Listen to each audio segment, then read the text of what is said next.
तो welcome back दोस्तों, स्वागत है आपका हमारे इस एक और नए वीडियो के अंदर। जैसा कि हमने लास्ट वीडियो में डिस्कस करा था, हमारे प्रॉफिट शेयरिंग रेशियो के हमने कुछ क्वेश्चंस देखे थे और प्रॉफिट शेयरिंग रेशियो वाले हमने टीएस ग्रे वाले कुछ क्वेश्चंस करे थे।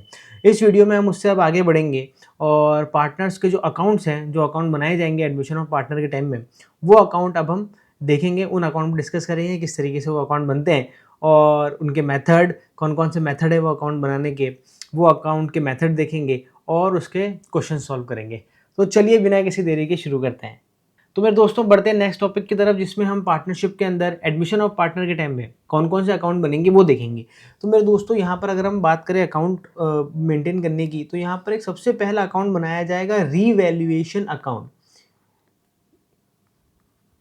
रीवैल्यूएशन अकाउंट सबसे पहले ये अकाउंट बनेगा। उसके बाद में सेकंड नंबर पे बनेगा पार्टनर्स कैपिटल अकाउंट। एक बन सकता है पार्टनर्स करंट अकाउंट और सबसे आखिर में आपको बनानी पड़ेगी बैलेंस शीट। अब देखो मेरे दोस्तों, बैलेंस शीट आप पहले से ही जानते हैं। रिवैल्यूएशन आपके लिए नया है, पार्टनर्स कैपिटल आपके लिए नया है और पार्टनर्स करंट अकाउंट आपके लिए यहाँ पर नया है। मेरे दोस्तों देखो, यहाँ पर अकाउंट मेंटेन करने के दो मेथड हो सकते हैं। एक हो सकता है फिक्स्ड कैपिटल मेथड, दो मेथड हो सकते हैं। एक हो सकता है फिक्स्ड कैपिटल मेथड और दूसरा हो सकता है फ्लक्चुएटिंग कैपिटल मेथड। दो तरीके से आप पार्टनर्स कैपिटल अकाउंट मेंटेन कर सकते हैं। देखो, आपको बैलेंस शीट हर क्वेश्चन में बनानी है। अगर वो क्वेश्चन में बनाने को बोलता है कि भाई बैलेंस शीट भी बना के दिखाओ, तो आपको बैलेंस शीट बनानी है। एक रिवैल्यूएशन अकाउंट सभी क्वेश्चन में बनेगा ही बनेगा। अब यहाँ पर चॉइस है इन दोनों के अंदर कि इन दोनों में से कौन सा अकाउंट आपको बनाना है। तो वो डिपेंड करता है कि आपने कौन सा मेथड सेलेक्ट करा है अकाउंट मेंटेन करने के लिए। अगर आपने फिक्स्ड कैपिटल मेथड सेलेक्ट करा है मेरे दोस्तों, तो फिक्स्ड कैपिटल मेथड में आपको ये दोनों ही अकाउंट बनाने पड़ेंगे, यानी कैपिटल अकाउंट भी बनेगा और पार्टनर्स करंट अकाउंट भी बनेगा। और अगर आपने फ्लक्चुएटिंग कैपिटल मेथड यूज करा है, फ्लक्चुएटिंग कैपिटल मेथड अडॉप्ट करा है, तो फिर आपको यहाँ पर दो की बजाय सिर्फ एक ही अकाउंट बनाने की जरूरत पड़ेगी और वो होगा क्या? Partners capital account. तो देखो, फ्लक्चुएटिंग में कितने अकाउंट बनेंगे? एक तो हो जाएगा पार्टनर्स कैपिटल अकाउंट। और अगर फिक्स्ड कैपिटल की बात करें तो यहाँ पर दोनों अकाउंट बनेंगे, पार्टनर्स कैपिटल अकाउंट भी बनेगा और पार्टनर्स करंट अकाउंट भी बनेगा। आज जो हम डिस्कस करने वाले हैं वो हम डिस्कस करेंगे रिवैल्यूएशन अकाउंट को डिस्कस करेंगे। देखो, ये पूरा अपना लेक्चर रिवैल्यूएशन अकाउंट खा जाएगा। बाकी इन तीनों के बारे में हम नेक्स्ट वीडियो में डिस्कस करेंगे। अभी सिर्फ और सिर्फ हम देखेंगे कि रिवैल्यूएशन अकाउंट क्यों बनाया जाता है, कैसे बनाया जाता है, कब बनाया जाता है।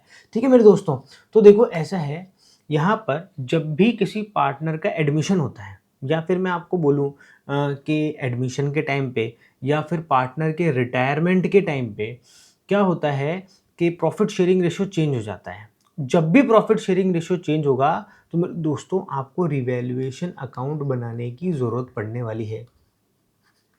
रिवैल्यूएशन अकाउंट बनाने की ज़रूरत पड़ने वाली है। अब भैया ये होता क्या है? देखो ऐसा है, छोटी सी चीज़ सुनो मेरी। भैया पहले दो पार्टनर थे ए और बी, और ये एक पर्टिकुलर रेशियो में अपना प्रॉफिट शेयरिंग रेशियो बांटते थे। अब क्या हो गया, यहाँ पर एक नया पार्टनर आ गया सी। तो देखो ऐसा है कि जब सी पार्टनरशिप फर्म में जुड़ जाएगा तो यहाँ से एक तरीके से एक बिल्कुल नई पार्टनरशिप फर्म का आगाज होगा, जिसमें कितने पार्टनर होंगे? 3 पार्टनर होंगे, ए, बी और सी। तो यहाँ से ये एक तरीके से बिल्कुल न्यू, एकदम फ्रेश नई पार्टनरशिप बन गई है। और जो पहले से ए और बी मिलके चला रहे थे वो हो जाएगी अपनी पुरानी पार्टनरशिप। तो देखो ऐसा है कि जैसे ही नया पार्टनर आ जाएगा, नए पार्टनर के आने के बाद में जो भी चीज़ें होंगी, जो भी रिजर्व होंगे या जो भी लाइबिलिटी होगी या जो भी असेट होगी, उन सब पर किसका राइट होगा? इन तीनों का राइट और लाइबिलिटीज होंगे। और इसके आने से पहले, सी के आने से पहले जितने भी एसेट और लाइबिलिटीज़ हैं, और जितने भी एसेट और लाइबिलिटीज़ और कह लो कि जो भी काम हुए हैं, उन सब पर किसका राइट और लाइबिलिटी है? सिर्फ ए और बी की। पुराने किए गए किसी काम पर सी लाइबल नहीं होगा। या फिर मैं ऐसे कहूँ कि पुराने किसी भी असेट्स पर सी का कोई भी राइट नहीं होगा। पुराने किसी भी प्रॉफिट पर सी का राइट नहीं होगा। नहीं तो नेचुरल सी बात है, सी का राइट फर्म में कब क्रिएट होगा, जिस दिन से सी फर्म के अंदर आएगा उस दिन से सी का राइट्स, ड्यूटीज, अधिकार वो सब कब क्रिएट होंगे, उसके आने के बाद। उसके आने के पहले जो भी होगा उसमें सी का कुछ भी इन्वॉल्वमेंट नहीं होगा। तो यहाँ पर क्या कर रहे हैं, जब सी आता है ना मेरे दोस्तों, मेरा मतलब है जब नया पार्टनर आ रहा है फर्म के अंदर, तो नए पार्टनर के आने से पहले ए और बी क्या करेंगे, अपनी असेट्स और लायबिलिटीज का रीवैल्यूएशन और रीअसेसमेंट करेंगे। और रीवैल्यूएशन और रीअसेसमेंट करके देखेंगे कि हमारी जो पुरानी असेट्स और लायबिलिटीज हैं उनसे क्या हमें कोई फायदा या नुकसान हो रहा है। अगर वो फायदा या नुकसान हो रहा है तो उस फायदे और नुकसान पर किसका राइट है, कि किसकी जिम्मेदारी बनती है, ए और बी की जिम्मेदारी बनती है, उसमें सी की कोई भी इन्वॉल्वमेंट नहीं होगा। अगर फायदा हुआ है तो भी वो किसका है, ए और बी का है, और अगर नुकसान हुआ है तो वो भी किसका है, ए और बी का है।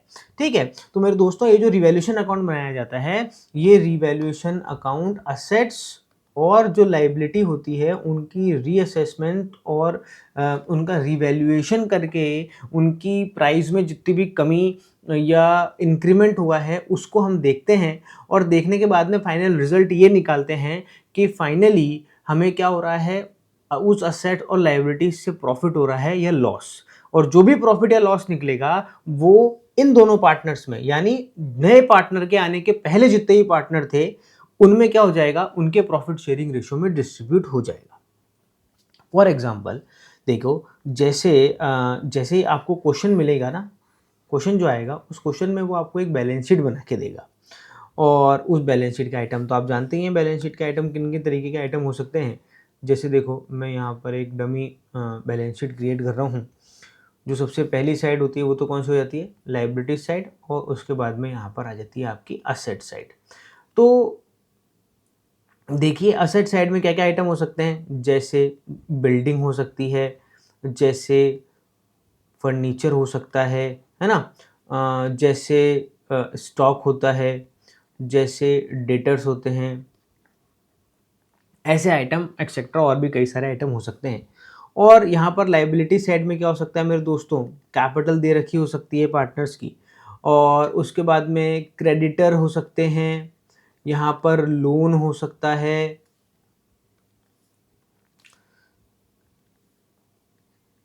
ये देखो लोन हो सकता है, या और भी किसी तरह की लाइबिलिटी यहाँ पर हो सकती है।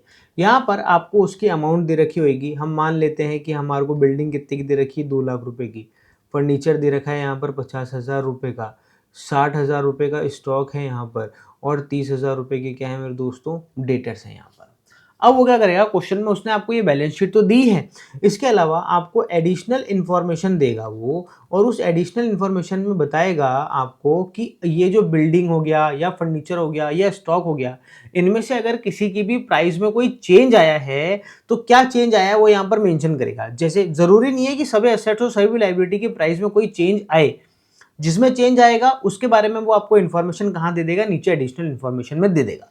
तो यहाँ पर मान लो वो बोलता है कि जो बिल्डिंग है वो बिल्डिंग की अब प्राइस कितनी हो गई है, अब उसकी प्राइस हो गई है 2,10,000 रुपए की। अब बिल्डिंग की प्राइस रिवैल्यूएशन हमने करा तो उसकी प्राइस कितनी निकली, 2,10,000 रुपए निकली। फर्नीचर की प्राइस में किसी तरह का कोई चेंज नहीं हुआ है मेरे दोस्तों, और बोल रहा है कि स्टॉक पहले 60,000 रुपए के थे बट अब स्टॉक कितने के रह गए हैं मेरे दोस्तों, 40,000 रुपए के स्टॉक रह गए हैं।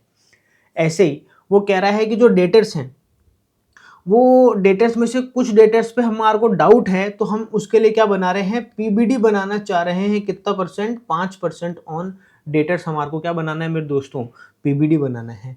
और आपको इन्फॉर्मेशन में दे रहा है कि कुछ क्रेडिटर्स ऐसे हैं जो कि अब आप पर कोई भी क्लेम नहीं करते हैं। जैसे कैपिटल यहाँ पर कुछ भी दे रखी हो सकती है, कैपिटल से हमारा कोई लेना देना नहीं है, हम सिर्फ असेट्स और आउटसाइड लायबिलिटीज के बारे में डिस्कशन करेंगे। तो यहाँ पर क्रेडिटर में हो सकता है कि उसने आपको 15,000 रुपये के क्रेडिटर दे रखे हो और वो आपको बोल रहा है कि 5,000 रुपये के एक ऐसे क्रेडिटर हैं were not likely to be claimed now. अब वो आपसे कोई भी क्लेम नहीं मांग रहे हैं। इसके बाद में लोन के बारे में उसने किसी तरह की कोई जानकारी नहीं दी। आपने 2 लाख रुपए का लोन ले रखा है, किसी तरह की कोई जानकारी नहीं देने का मतलब हो गया कि इस लाइबिलिटी की प्राइस में किसी तरह का कोई भी चेंज नहीं आया है। अब मेरे दोस्तों आपको क्या करना है इसके अंदर, देखो ऐसा है, आपको ये बाहर दी गई प्राइस और जो अंदर दी गई प्राइस है उसमें आपस में क्या करना है मेरे दोस्तों, कंपैरिजन करना है। और कंपैरिजन करके बनाना क्या है, कंपैरिजन करके बनाना है रिवैल्यूएशन अकाउंट। देखो कैसे बनेगा रिवैल्यूएशन अकाउंट, बिल्कुल आराम से समझना है इसको, क्योंकि जितना आराम से तुम इसको समझोगे ना उतनी जल्दी ये तुम्हारी खोपड़ी में बैठ जाएगा। और अगर ये एक बार तुम्हारे दिमाग में बैठ गया तो फिर कोई दिक्कत नहीं है, क्योंकि रिवैल्यूएशन अकाउंट मेरे दोस्तों हर चैप्टर में आपको बनाना पड़ेगा। तो इसलिए आपको इसको सीखना बहुत अच्छे से ज़रूरी है। ठीक है, तो देखो क्या करेंगे अब अपन क्या करेंगे, देखो हर एक पॉइंट को देखना शुरू करेंगे। सिर्फ जो पॉइंट दे रखे हैं उनको देखेंगे, सारी एसेट्स और सारी लायबिलिटीज को देखने की जरूरत नहीं है। सीधे क्या करो, पॉइंट्स पे आ जाओ और देखना शुरू कर दो। तो सबसे पहला पॉइंट दे रखा है बिल्डिंग के बारे में, और बिल्डिंग के लिए वो ऐसे बोल रहा है कि बिल्डिंग अब आपकी कितनी हो गई है, 2,10,000 रुपये की बिल्डिंग हो गई। तो हम कंपेयर करेंगे कि हमें 2,10,000 रुपये बाहर दे रखे हैं, 2 लाख रुपए अंदर दे रखे हैं। इसका मतलब 10,000 रुपये से क्या हो गई, हमारी बिल्डिंग की वैल्यू में क्या हुआ है, इंक्रीमेंट हुआ है, बढ़ गई है 10,000 रुपये से हमारी बिल्डिंग। तो देखो यहाँ पर असेट्स क्या हो गई है मेरे दोस्तों, इंक्रीज हो गई है। और किसी भी बिजनेस के लिए असेट्स इंक्रीज होना अगर एक नॉर्मल अगर हम देखें तो असेट्स बढ़ना तो एक अच्छी बात है, पर क्या लायबिलिटी बढ़ना अच्छी बात है क्या, नहीं है।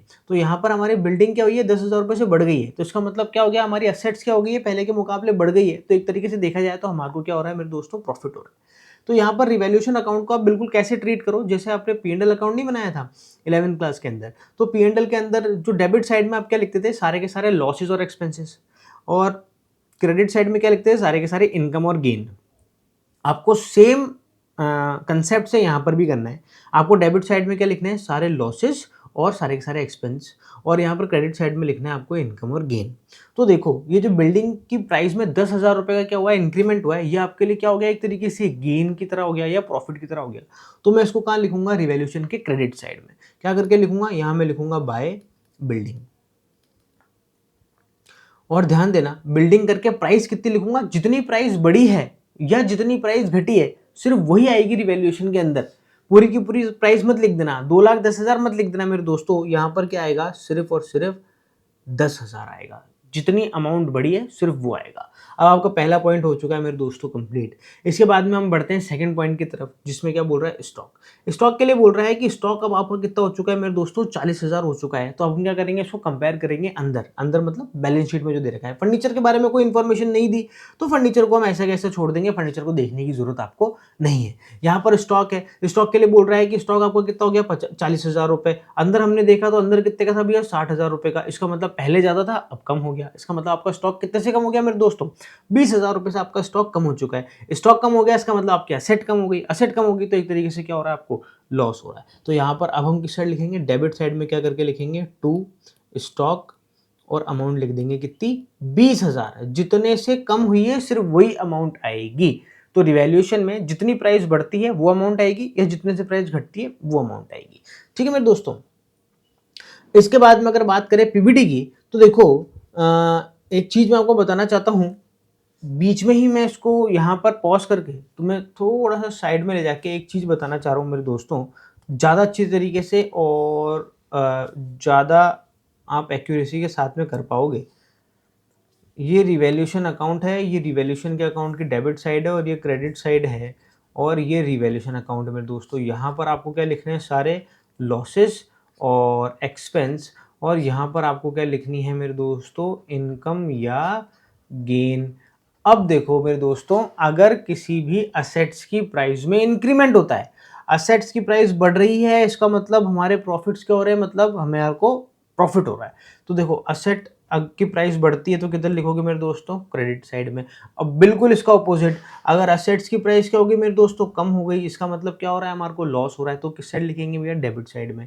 ऐसे ही अगर कोई लायबिलिटी बढ़ती है, लायबिलिटी बढ़ेगी तो मेरे दोस्तों लॉस होगा।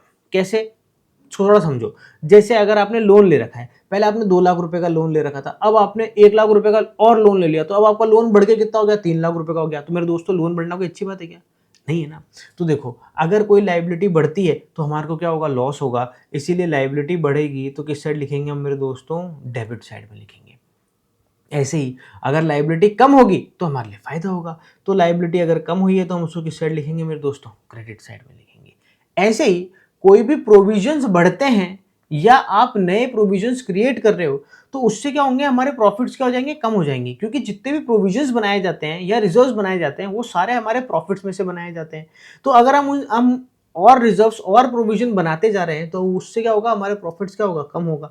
अब प्रॉफिट कम होने को हम कैसे देखेंगे कि हमें क्या हो रहा है, एक तरीके से लॉस हो रहा है, हम इस तरीके से उसको देखेंगे। हमें लॉस हुआ नहीं है, हम उसको कंसीडर इस तरीके से करेंगे कि यार हमारे प्रॉफिट्स कम कर रहे हैं क्या हमारे प्रोविजंस। तो अगर क्वेश्चन में वो आपको बोले, जैसे अभी हमने जो क्वेश्चन देख रहे थे उसमें वो पीबीडी बनाने की बोल रहा है, तो पहले से बैलेंस शीट में कोई भी पीबीडी नहीं दे रखा, इसका मतलब पूरा का पूरा पीबीडी क्या करना है, हमारे को अभी क्रिएट करना है।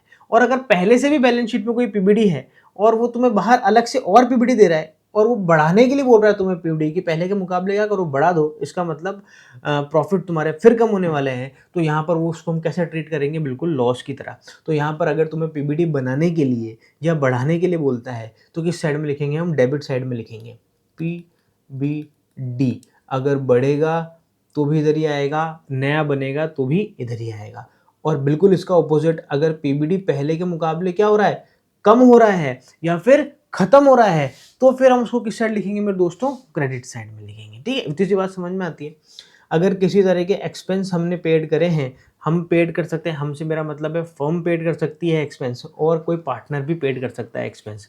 फर्म ने पेड करा है तब भी इधर डेबिट साइड में ही आएगा, और अगर किसी पार्टनर ने पेड करा है तब भी डेबिट साइड में ही आएगा। तो यहाँ पर आप देखो कि जो डेबिट साइड है वो पूरी की पूरी किससे भर गई है, हमारी लॉस और एक्सपेंस से, और क्रेडिट साइड में आ गए हमारे की सारी इनकम।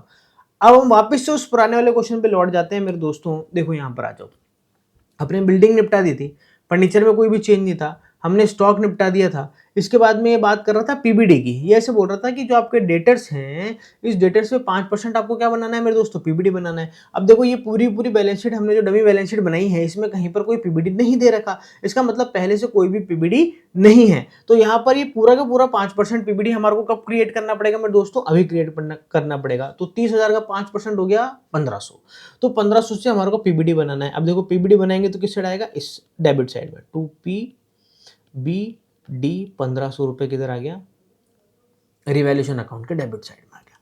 बड़ा ही सिंपल, बड़ा ही आसान, बस आपको क्या कंसेप्ट ध्यान रखना है, ये कंसेप्ट अगर आपने ध्यान रख लिया पूरा का पूरा डेबिट साइड, और थोड़ा बहुत तो आपके जाना पहचाना है, P&L आपने पिछले साल देखा है, तो डेबिट साइड में कौन सा आएगा, क्रेडिट साइड में कौन सा आएगा, मुझे नहीं लगता कि इसमें आपको थोड़ा सा याद रखने में ज़्यादा तकलीफ महसूस होगी। बस आपको चीज़ को अच्छे से समझना है कि जो इवेंट आपको दे रखा है उस इवेंट से आपकी असेट्स बढ़ रही है या कम हो रही है। ऐसी लायबिलिटी को देखें तो लायबिलिटी बढ़ रही है या कम हो रही है, उस इवेंट से आपको फाइंड आउट करना पड़ेगा, पता लगाना पड़ेगा। अब देखो हमारा पीबीडी वाला पॉइंट भी हो गया। अब इसके बाद में ये आगे बढ़ता है और बोलता है क्रेडिटर के बारे में तुम्हें बोलता है, और क्रेडिटर के बारे में क्या बोल रहा है कि 5000 creditors are not likely to be claimed, यानी 5000 रुपए के ऐसे क्रेडिटर है जो अब तुम में क्लेम नहीं करते हैं, तुम में पैसा अब नहीं मांगते हैं, मना कर रहे हैं कि नहीं नहीं कुछ हो गई थी गलती, नहीं हम आप पे कोई भी पैसा नहीं मांगते। तो देखो पहले आपके यहाँ पर अंदर क्रेडिटर कितने थे मेरे दोस्तों, 15,000 रुपए के क्रेडिटर थे। अब ये बोल रहा है कि 5,000 रुपए से क्रेडिटर कम कर दो, तो हमारी लायबिलिटी क्या हो रही है मेरे दोस्तों, कम हो रही है। लायबिलिटी कम होना तो क्या होती है मेरे दोस्तों, अच्छी बात होती है ना। तो आपको कहाँ लिखना है, क्रेडिट साइड में लिखना है मेरे दोस्तों। तो यहाँ पर आ जाएगा बाय क्रेडिटर। अब बाय क्रेडिटर तो लिख दिया, पर कितनी अमाउंट लिखें भैया, भैया आएगी 5,000, जितने से कम हुआ है वो वाली अमाउंट आ जाएगी। ठीक है मेरे दोस्तों, 5,000 यहाँ है। अब आपको क्या करना है, देखो सारे पॉइंट हमारे कंप्लीट हो गए। अब आपको क्या करना है, इस अकाउंट का क्या निकालना है, बैलेंस निकालना है। जैसे P&L का बैलेंस निकालते थे और किसी भी अदर अकाउंट का बैलेंस निकालते थे, बिल्कुल उसी तरीके से यहाँ पर बैलेंस निकालना है। अगर बैलेंस, इसमें बता देता हूँ मैं आपको, अगर आपका बैलेंस इधर डेबिट साइड में आता है, इस तरफ अगर आपका बैलेंस निकलता है, इसका मतलब क्या हुआ है, आपको प्रॉफिट हुआ है। और आपका बैलेंस अगर इस तरफ निकलता है, इसका मतलब क्या हुआ है मेरे दोस्तों, आपको लॉस हुआ है। ठीक है, तो देखो वही चीज़ अपन यहाँ देख लेते हैं। इधर अगर अपन निकालें तो यहाँ पर मेरे हिसाब से डेबिट साइड टोटल ज़्यादा आ रही है, और वो आ रही है 21,500 रुपये। और अगर क्रेडिट साइड की बात करें तो क्रेडिट साइड की टोटल आ रही है मात्र 15,000 रुपये। तो यहाँ पर 6,500 रुपये का डिफरेंस आ रहा है किस साइड में, क्रेडिट साइड में। इसका मतलब यहाँ पर 6,500 रुपये का क्या हुआ है, हमें लॉस हुआ है। अब इस लॉस का करना क्या है, इस लॉस का मेरे दोस्तों ये करना है आपको कि आपको इस लॉस को पार्टनर्स में बांटना है। कौन से पार्टनर में बांटना है, ये बटेगा हमेशा ओल्ड पार्टनर्स में, उनके ओल्ड रेशो में, यानी नए पार्टनर आने के पहले जो पार्टनर्स थे जिन्हें हम ओल्ड पार्टनर्स बोलेंगे, ये प्रॉफिट या लॉस सिर्फ और सिर्फ उन्हीं पार्टनर्स में डिस्ट्रीब्यूट होगा। क्यों डिस्ट्रीब्यूट होगा ये मैं आपको बता चुका हूं। तो यहां पर हम क्या लिखेंगे, बाय पार्टनर्स कैपिटल या करंट अकाउंट, कैपिटल या करंट अकाउंट हम यहां पर ऑब्लिक करके लिख रहे हैं। ये डिपेंड करता है कि हमने कौन सा मेथड यूज करा है। अगर हमने ये फिक्स्ड कैपिटल मेथड यूज करा है तो हम वहां पे लिखेंगे पार्टनर्स करंट अकाउंट, और अगर हमें फ्लक्चुएटिंग कैपिटल मेथड यूज करा है तो एक ही अकाउंट बनाया हमने पार्टनर्स कैपिटल अकाउंट, तो यहां पर भी क्या लिख देंगे हम, बाय पार्टनर्स कैपिटल अकाउंट। अब लिख के क्या करेंगे, मान लो दो पार्टनर हैं ए और बी, तो ए और बी में क्या करेंगे, उनके प्रॉफिट शेयरिंग रेशियो में ये 6,000 रुपये क्या कर देंगे हम मेरे दोस्तों, बांट देंगे ऐसे के ऐसे ही। ठीक है, यहाँ पर रिवैल्यूएशन अकाउंट का कुछ बेसिक कंसेप्ट यहाँ पर क्या हो रहा है मेरे दोस्तों, कंप्लीट हो रहा है। अगर हम इंपॉर्टेंट पॉइंट्स की बात करें यहाँ पर रिवैल्यूएशन अकाउंट के, तो क्या है मेरे दोस्तों, इंपॉर्टेंट पॉइंट में बस आपको ये देखना है कि आपको दे रखी होगी एक बैलेंस शीट क्वेश्चन में, और दे रखा होगा कि आपको एडिशनल इन्फॉर्मेशन। आपको क्या करना है, एडिशनल इन्फॉर्मेशन से जो बैलेंस शीट के फिगर्स हैं उन फिगर्स को क्या करना है, आपको मैच करना है। और मैच करने में किन के फिगर्स मैच करने हैं, असेट्स के और किसके, लायबिलिटी के। अगर असेट्स में किसी भी तरह का कोई भी इंप्रूवमेंट होता है तो इसका मतलब क्या हो रही है, आपको प्रॉफिट हो रहा है, वो आ जाएगा भैया किस साइड में, क्रेडिट साइड में। और अगर असेट्स में कमी हो रही है तो हम उसको लॉस की तरह ट्रीट करेंगे और उसको लिखेंगे किस साइड में, क्रेडिट साइड में। ऐसे ही बात करें अगर लायबिलिटी साइड की, लायबिलिटी बढ़ती है तो क्या है, हमारे लिए नुकसान है, तो हम लिखेंगे किस साइड में, डेबिट साइड में। और अगर लायबिलिटी कम होती है तो वो हमारे लिए फ़ायदा है, हम किसको किस साइड लिखेंगे मेरे दोस्तों, क्रेडिट साइड में।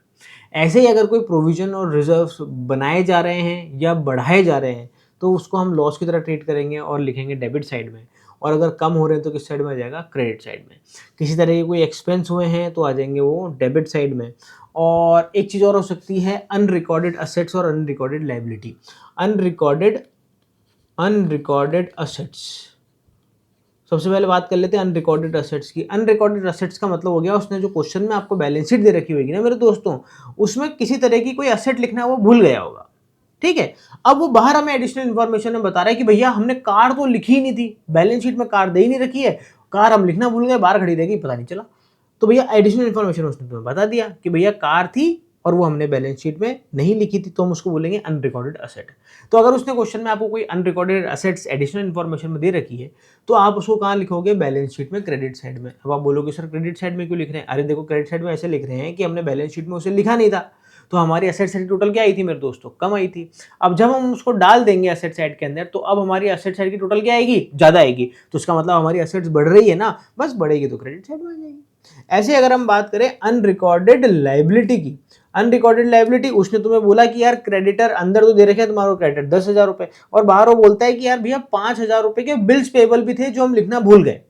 अब देखो बाहर 5,000 रुपए के बिल्स पेबल लिखना भूल गए, अब जब हम लिखेंगे लायबिलिटी साइड में बिल्स पेबल तो क्या होगा, हमारी जो लायबिलिटी साइड है वो क्या हो जाएगी, इंक्रीज हो जाएगी, और लायबिलिटी साइड इंक्रीज होती क्या हो जाएगा, हमारे को लॉस हो जाएगा। तो यहाँ पर ऐसा रहेगा कि अगर अनरिकॉर्डेड लायबिलिटी आपको मेंशन है तो वो अनरिकॉर्डेड लायबिलिटी कहाँ पर मेंशन रहेगी भैया, डेबिट साइड में आपको यहाँ पर शो करनी पड़ेगी। ये रिवैल्यूएशन अकाउंट का कुछ बेसिक सा कंसेप्ट है जो कि आपको समझना है। जब आप ये, मैंने सिर्फ रिवैल्यूएशन अकाउंट आपको समझाया है मेरे दोस्तों, अभी अपन ने क्वेश्चंस करना है, इसके स्टार्ट नहीं करे हैं। अब हम इसके क्वेश्चन करना स्टार्ट करेंगे और देखेंगे कि रिवैल्यूएशन अकाउंट किस तरीके से बनाएंगे अगर एग्जाम में आ गया तो। कई बार जो आपके 2 मार्क्स 3 मार्क्स और 4 मार्क्स वाले क्वेश्चन होते हैं उसमें सिर्फ और सिर्फ आपसे रिवैल्यूएशन अकाउंट वो बनवा लेता है। तो मेरे दोस्तों घबराना नहीं है किसी भी तरह का, बहुत ही आसान है रिवैल्यूएशन अकाउंट, जैसा कि आपने देखा। तो अब हम क्या करेंगे नेक्स्ट वीडियो के अंदर, या फिर देखते हैं ये वीडियो कितना बड़ा हुआ है उस अकॉर्डिंग। अगर ये वीडियो छोटा ही है, 15 मिनट से छोटा है, तो हम इसी वीडियो के अंदर कवर कर लेंगे क्वेश्चन को भी। और अगर 15 मिनट से बड़ा हो रहा है तो फिर हम क्या करेंगे नेक्स्ट वीडियो के अंदर रिवैल्यूएशन अकाउंट के कुछ क्वेश्चन डिस्कस कर लेंगे।